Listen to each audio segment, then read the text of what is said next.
just got done watching The King's Man. Yes, this isn't the third movie in the Kingsman franchise. Well, it is the third movie, but it doesn't take place after the second movie. No, it takes place before. This is a prequel taking place during World War I.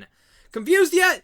Well, the story kind of confused me overall, and I have a lot of thoughts because I actually walked out of this movie not just frustrated, but very sad because I wanted to love this.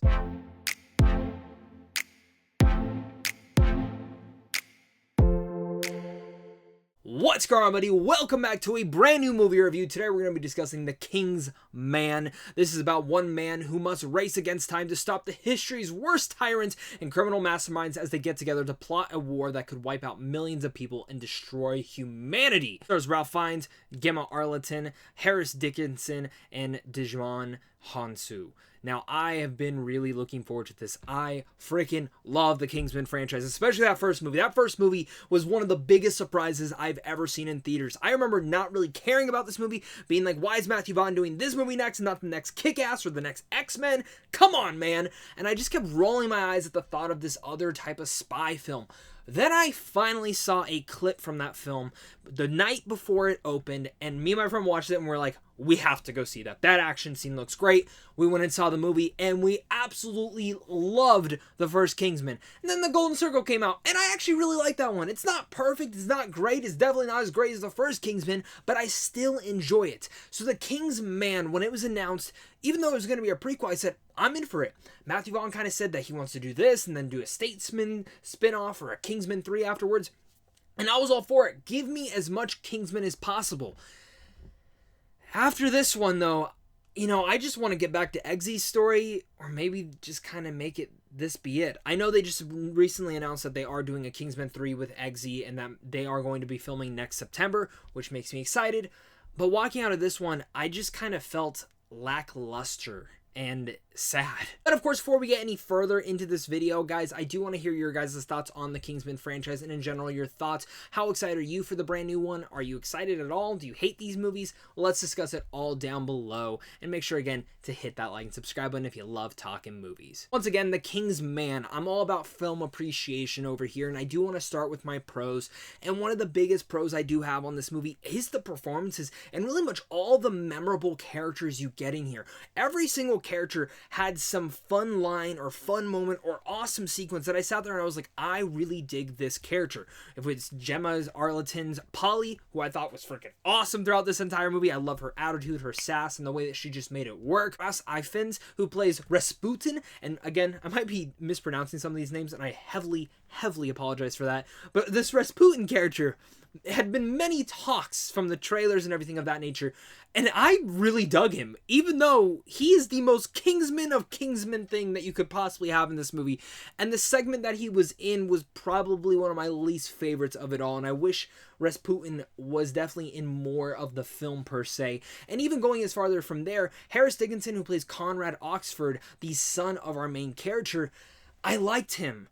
But again, the film has a tonal issue, which we'll talk about, and that is one of the parts of it. But, of course, Djimon Hounsou, who plays Shallow, awesome. Anytime he shows up in anything, you know you're getting something worthwhile. But truly enough, the big reason to see this is Ralph Fiennes as Orlando Oxford. Holy shit, can we get more Ralph Fiennes in action films, because he absolutely killed it. This is the same way we got Colin Firth as Harry Hart in the other two Kingsman movies. That is the same feeling that I had watching Ralph Fiennes kick ass on the screen. I love him in the James Bond franchise. I love him in Grand Budapest Hotel and really much anything he shows up in. But God, he's so badass in here. He has the swagger, the swiftness, the cunningness, and of course the handsomeness that you all want in your spy. But even most of all, he has the brutality of it all, and I loved seeing him in this. It's like how Matthew Vaughn made Colin Firth a badass. This is the same type of movie that makes Ralph Fiennes a freaking badass. A certified one at that. You so totally rock, Squirt! Even adding on to the badass tone, the action scenes you expect to be amazing. And these are the type of action scenes that when I see, and then I go and see like a different type of action movie that definitely doesn't have the same type of style or these one-take shots or in general just great editing, it makes me just sit there like pissed, because I'm like, why can't you be as good as that? And I get it, everyone has their own action styles and directing styles, but Matthew Vaughn, every single one of his action scenes he's ever directed, whether it's X-Men, Kick-Ass or this whole entire Kingsman franchise, I freaking adore them and love them to pieces. I love how he edits it and puts it all together. It's just such an energetic time, and that's what I love, because this might be the Kingsman movie with the most amount of action yet. And that's a good and a bad thing, because the greatness of it all is every action scene is entertaining, energetic, and infuses that spark that we love from the Kingsman franchise. On top of that, though, it does put a detriment to the story at times, and this is where we kind of start to segue towards my mixed category, because overall, I was not a fan of this story, and in fact, it wasn't my cup of tea per se.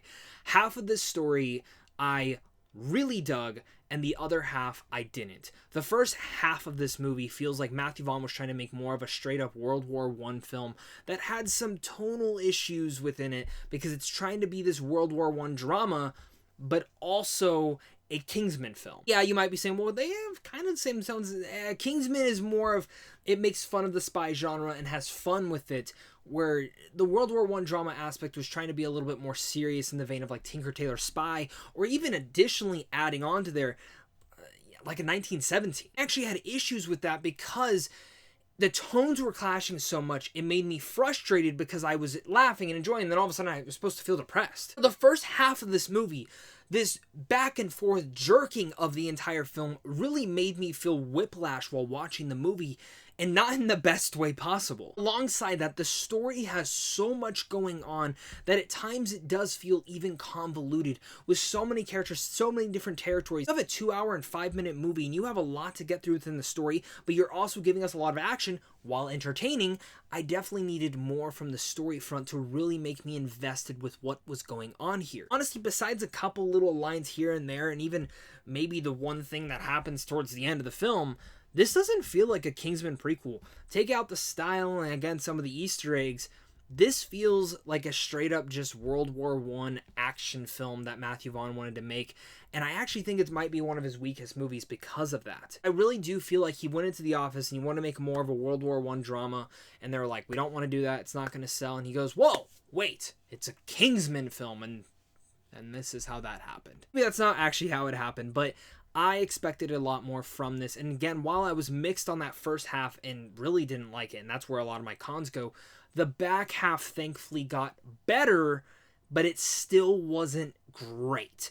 And that's where I wanted to. Again, I was entertained from the action. I was entertained by the comedicness of it all. And some of the characters in here, actually all the characters in here, are very memorable. But the sequences in general, the story itself, I've already pretty much forgotten a lot of it. And I just kind of sat there, again, frustrated and sad, because I was like, this should have been great. I think for me, when you do get a movie like this, well, yes, you can enjoy it for what it is as an action film.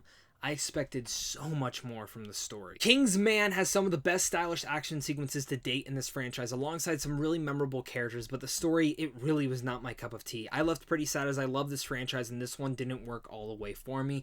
I truly wanted it to, and while I loved Ralph Fiennes' character, I just couldn't get into this movie at all, really. I just kind of sat there frustrated, sad, and just wanting to love the movie, but everything that once I started to kind of really like it, something would happen and be like, damn. And then once we finally kick into the second act, it felt a little bit too late. Once we got to the second act, I was just kind of sitting there to finally just enjoy the film. I was like, screw it, I'm not going to win on the story. Let's just enjoy these action sequences. And in a mindless action film, in those sequences, you can. But when you can tell that everything else is trying so hard to work, it just didn't for me, and I'm hoping that the next Kingsman movie will work for me, or even the next Matthew Vaughn movie, because I really love what Matthew Vaughn does as a director. So with all that said, I'm going to give The Kingsman a C.